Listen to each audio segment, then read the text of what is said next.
Tired of walking around with that ugly, broken snaggle tooth? Well, I got 5 ways to fix it.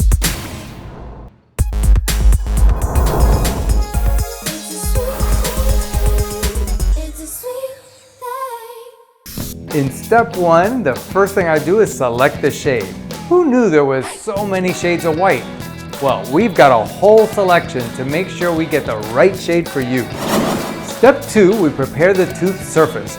We use a several-step, very precise procedure to make sure that that bonding restoration is well attached to the tooth. Next, we take all those different tooth colors and we layer them to help match the tooth anatomy exactly like it is on the adjacent tooth. Fourth, we reshape the contours of the tooth using a several-step procedure to make sure those tooth contours match exactly like the tooth right next to it.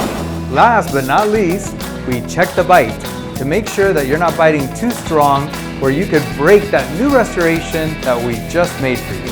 And the best part is that these 5 simple steps will give us beautiful, immediate, and painless results. If you like this video, hit like, and remember to follow us. And to get a list of all of our services, check out our website.